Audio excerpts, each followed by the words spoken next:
She smiled when she saw it. It's beyond beautiful, she thought, as Jennifer Alonda gazed in admiration at the most stunning dress she had ever seen. But how could it be in a shop like this, she thought,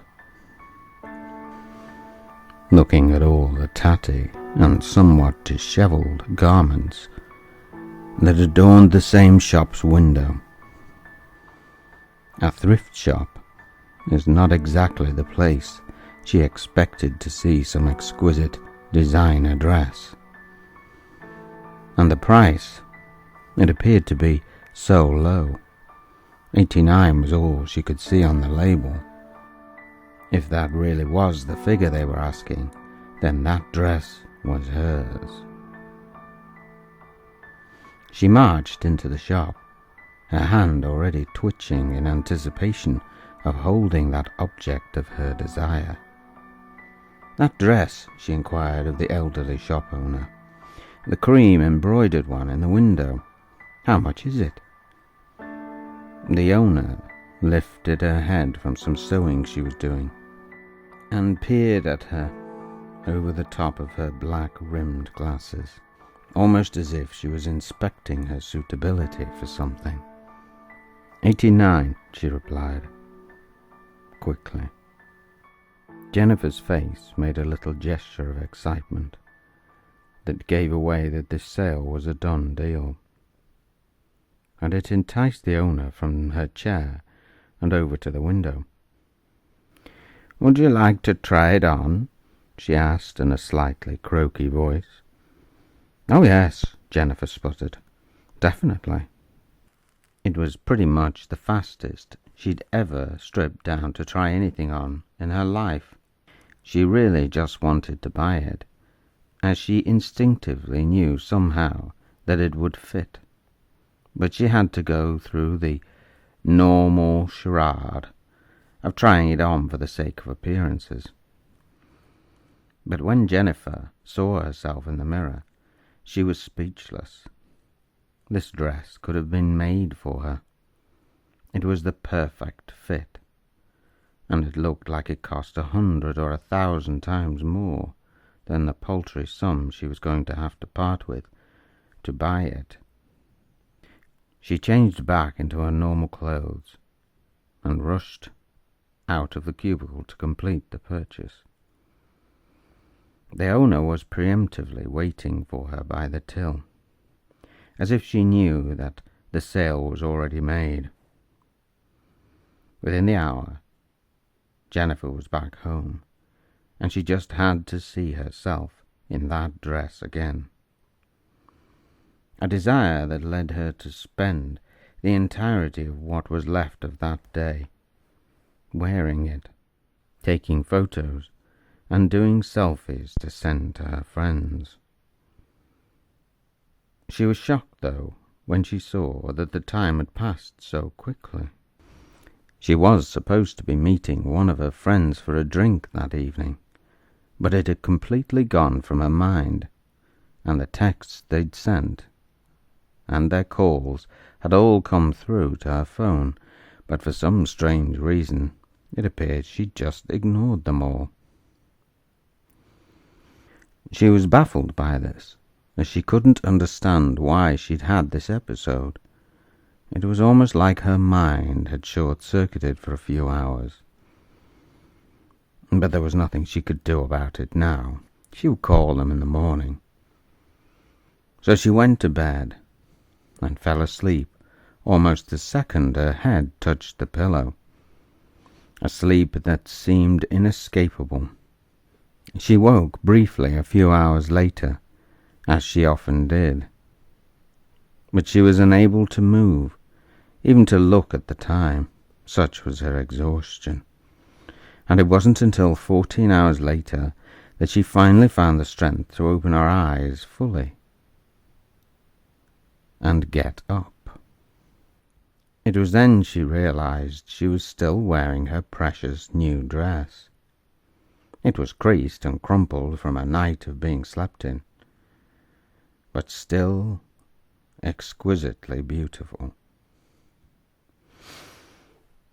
She jumped up and stumbled to the bathroom, seeing her reflection in the large mirror above her sink. Her first thought was how stunning she looked in that dress. Her second was how much older she looked this morning.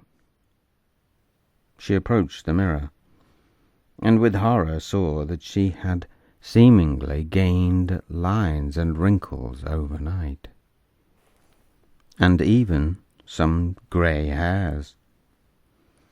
She would normally have been utterly distraught by such things, but for some inexplicable reason her concern evaporated as quickly as it had come, when she glanced down and saw just how the dress made her look so slim.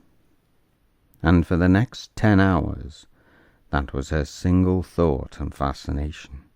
That night, she slept in an armchair, still wearing the same dress. A long, full-length mirror positioned in front of her, so that, should she wake, she wouldn't miss one moment of precious time admiring herself. It was, though, 2 days later before she stirred to consciousness again. The dress looked as perfect as ever to her, but it no longer fitted so well.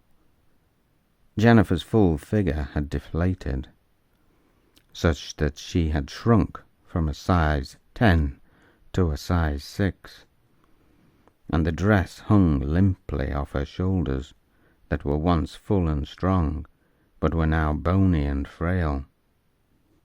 Her height had also changed. She'd lost a good 6 inches, and she now stooped instead of standing tall as she did previously. She looked up at her face, a visage now wrinkled beyond any recognition of the youth and beauty she once possessed, framed now by white, thin, wispy hair. She raised her hand to her mouth in utter devastation. "The dress, it doesn't fit me," she said out loud. Frantically then trying to keep the straps on her bird-wing shoulders, she struggled across the room, pains in her legs making every step torture.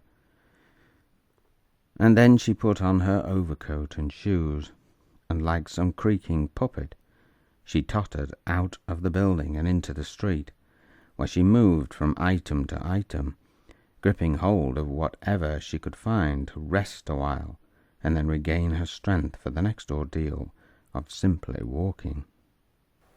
She had one single thought in her mind: to get to that thrift shop and speak to the owner and get her to make the dress fit again. Eventually, hours later, she arrived at her destination. The owner didn't seem surprised to see her. She made no comment about her now ancient appearance, but merely took her measurements and told her to take a seat, as it would take some time to do the alterations. Jennifer sat drinking a coffee the woman had made for her, and time seemed to slow down. She was barely aware of the phone call the owner made to someone, telling them that a dress was ready. She was also half dreaming when a large black limousine pulled up outside, and an immaculately dressed woman of considerable age got out of it and came into the shop, taking a dress from the owner and going into a cubicle with it. The dress being the one Jennifer had bought. She also could barely think in any coherent manner when she glimpsed a woman emerging from the same cubicle 10 minutes later. No longer old, but a young, beautiful woman. It was a good half an hour after the young woman had left that the owner came to Jennifer and told her that the dress was ready.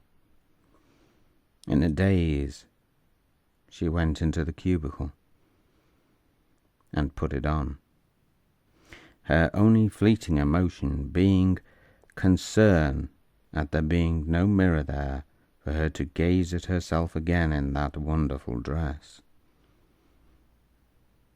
When she came out, the owner commented on how astoundingly beautiful she looked and helped her into the street, shutting the door behind her and putting a closed sign in the window.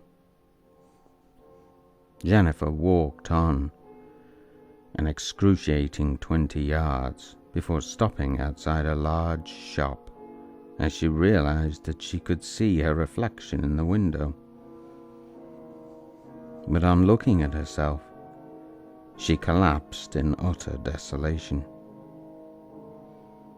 For not only was the dress she was wearing just some cheap copy, but now for the first time, without the distraction of that perfect dress, she could see what she had become.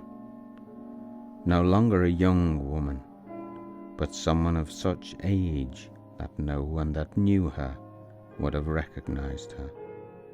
And all that she was and wanted to be was gone. She trawled her mind for an answer. Had she gone mad, she thought? Had she simply forgotten her life and was really in truth old? Then she remembered the dress, how she'd aged that night when she first wore it. It must be that, she thought. Some evil had been done to her, and that dress held the answer. She got up, and with all her little reserves of energy, she made her way back to the thrift shop. But when she got there, the windows were whited out, as if it were closed down. She knocked at the door, but no answer came. A man passed her and stopped. "You'll get no answer there," he said. "That place only opens once in a decade. I remember last time, about 10 years ago. It opened then, and only for a week, just like this time." "You want to come back in about 10 years, he said, laughing, somewhat insensitively. "I don't have 10 years, Jennifer replied, tears welling in her wrinkled grey eyes. "I just don't have them."